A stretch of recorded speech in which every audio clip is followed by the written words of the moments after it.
संतोष जी, मैं इस बात से सहमत नहीं हूँ कि बहुत ही हिंदू-मुस्लिम भाई-भाई वाला चुनाव है, ऐसा नहीं है। मैंने कहा कि जो जो मुस्लिम केंद्रित जो हेट है, जो नफ़रत है, उसके इर्द-गिर्द ये चुनाव नहीं हो पाया है। भाजपा की दिली ख़्वाहिश ये होती कि इसका सिंगल एजेंडा इस चुनाव का ये बना दिया जाए कि देखिए, मुसलमानों को अनुशासित हम कर रहे हैं, उन्हें उनकी जगह दिखा रहे हैं, हमने उनको सेकंड क्लास सिटिज़न बना दिया है और ये बनाए रखने के लिए आपको हमें सत्ता में वापस लाना पड़ेगा। ये उनका एक ख्वाब होता कि इसी बुनियाद पर पूरा चुनाव हो जाए। अफ़सोस की बात ये है, बुरी खबर ये है भाजपा के लिए कि ऐसा नहीं हो पाया है। लेकिन क्या इसका मतलब ये है कि हिंदू-मुस्लिम भाई-भाई एक-दूसरे को गले लगा रहे हैं और जो बहुसंख्यक समुदाय है जिसके अंदर पिछले 10 साल में जो नफ़रत के इंजेक्शन लगातार लगाए जाते रहे हैं, जो धर्म संसदें हो रही हैं, जो अधर्म संसद हैं, जो नरसंहार की ललकार हो रही है, क्या उसके कोई टेकर्स नहीं हैं? क्या उससे लोग ख़फ़ा हैं?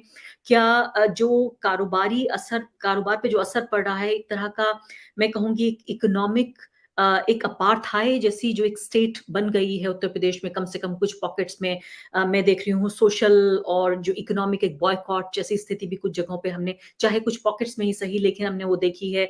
क्या उस सब का कोई असर नहीं है? मैं कहूँगी नहीं। अगर आप सिर्फ़ पश्चिमी उत्तर प्रदेश जहाँ चुनाव हो चुका है, वहाँ का उदाहरण आप लेना चाहें तो स्थिति वो नहीं है। अच्छी बात ये है कि वहाँ अब दोबारा दंगा होने की कोई आशंका नहीं है। लेकिन क्या 2013 से पहले जो हिंदू-मुस्लिम जाट दोनों तरफ के जो जाट थे, जिनकी एक तरह से उत्पत्ति मैं कहूँगी ओरिजिन जो है उनका वो सेम ही है, एक ही है। अगर आप ना पूछें किसी से कि आपका मज़हब क्या है, तो ये पता लगाना मुश्किल होता है कि हिंदू जाट कौन है और मुस्लिम जाट कौन है। इतना कल्चरली बिल्कुल एक जैसे हैं, वही भाषा बोलते हैं, वही खान-पान है, वैसे ही कपड़े पहनते हैं, बिल्कुल वैसे ही रहते हैं। उनके घर में भी चले जाइए, तो आपको इस बात का बिल्कुल अंदाज़ा नहीं होगा। तो क्या 2013 से पहले वाले दंगे से पहले वाले रिश्ते उनके बहाल हो गए? तो भी मैं कहूँगी नहीं। तो जो जो ज़ख्म हैं वो भर रहे हैं, जो मरहम है वो मिला है, चाहे ये एक तरह का पॉलिटिकल इलेक्टोरल इक्वेशन ही सही, इन समीकरण ने इन 2 समुदायों को साथ लेकर आए हैं। कहीं न कहीं एक तरह की इकोनॉमिक मजबूरियाँ भी हैं जो दोनों समुदाय साथ आए हैं। तो ये तो एक अच्छी पहल हुई है, लेकिन क्या सब कुछ इतना खूबसूरत है कि मैं कहूँ कि हर तरफ फूल खिल रहे हैं और खुशबू आ रही है? ऐसा नहीं है। उतना उतना बड़ा कोई गुलशन मुझे वहाँ नज़र नहीं आया। तो पहली महत्वपूर्ण बात कि क्या ये इलेक्शन मुस्लिम हेट के इर्द-गिर्द हुआ? नहीं। क्या ये बहुत ज़्यादा हिंदू-मुस्लिम भाईचारा इस चुनाव से स्थापित होगा? क्या इस बात का ये संकेत है अगर भाजपा हार जाएगी? तो भी नहीं।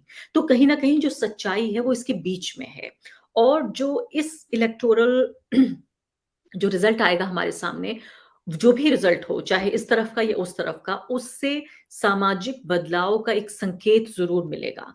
अगर भाजपा हार जाती है इस चुनाव में, तो ये पहला रिजेक्शन होगा हिंदू राष्ट्र का, हिंदू राष्ट्र के प्रोजेक्ट का।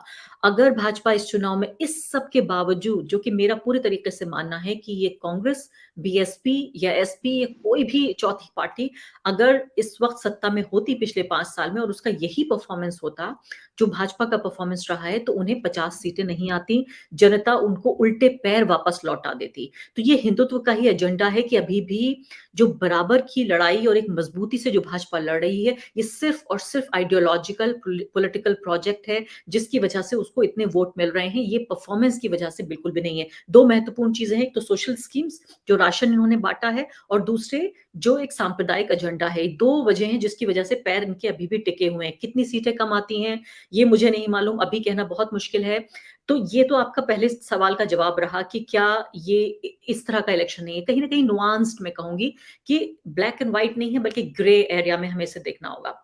दूसरी बात कि क्या जो जो महिला सेंट्रिक एक चुनाव लड़ने की कोशिश की गई, सबसे बड़ी बात तो एक महिला होने के नाते, एक प्रगतिशील महिला होने के नाते मैं स्वागत करती हूँ ऐसी किसी भी पार्टी का जो इतने पुरुषवादी, इतनी मैस्कुलिन 56 इंच के सीने वाली राजनीति के दौर में अगर कोई महिला पॉलिटिशियन और उसकी पार्टी ये कहती है कि हम आधे से कम 40% महिलाओं को हम उम्मीदवार बनाना चाहते हैं। मैं कहती हूँ कि ये इलेक्टोरल से ज़्यादा ये एक तरह की एक सामाजिक पहल है ये और ये बहुत अच्छी पहल है।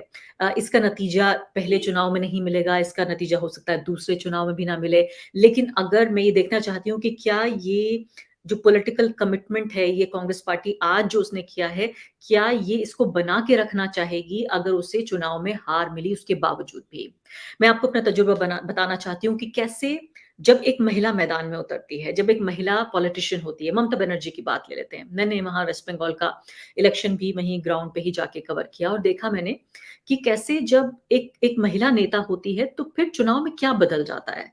तो राजनीति में क्या बदल जाता है, समाज में क्या बदल जाता है? बदल ये जाता है कि एक ममता बनर्जी के आस-पास 4 उनकी महिला नेता होंगी, उन 4 के 4-4 असिस्टेंट होंगे, उनके जो काडर हैं, जो सपोर्टर हैं, वो भी महिलाएँ होंगी। तो बड़े ही पुरुषवादी और पुरुषों के वर्चस्व वाले इस इलेक्टोरल फील्ड में एक तरह की मानवता, एक ह्यूमैनिज़्म मैं कहूँगी एक नज़र आता है कि मतलब अचानक सिर्फ़ पुरुष, पुरुष, पुरुष देखते से आपको लगता है कि महिलाएँ भी हैं। महिलाएँ अपने अपने विचार साथ में लेकर आती हैं, अपने रंग साथ में लेकर आती हैं। वो एक तरह की एक बेहतर दुनिया का सपना दिखाती हैं, कि ये भी पॉसिबल है जहाँ पब्लिक स्पेसेस में, पॉलिटिकल स्पेसेस में महिलाओं की भी भागीदारी होती है। तो जब एक महिला एंटर होती है तो उसके साथ-साथ महिलाओं का जो पार्टिसिपेशन पॉलिटिकल स्पेसेस में जो बढ़ता है, वो मैं देखती हूँ कि एक बड़ी ही खुशी की बात है। प्रियंका गांधी ने ये किया, मैं देखना चाहूँगी कि ये सिर्फ़ इस चुनाव में नहीं बल्कि हर चुनाव में और मैं चाहती हूँ कि इसको लेकर एक कॉम्पिटिशन हो। एक एक तरह का एक प्रतियोगिता वाला माहौल बने कि अगर कांग्रेस पार्टी कह रही है कि मैं 40% हम महिलाओं को हम उम्मीदवार बनाना चाहते हैं, तो समाजवादी पार्टी कहे कि हम 45% करना चाहते हैं, तो बहुजन समाज पार्टी कहे कि हम 50% करना चाहते हैं। तो एक तरह से एक कम्पेटिटिव मैं चाहती हूँ कि एक जेंडर इक्वालिटी का एक माहौल बने।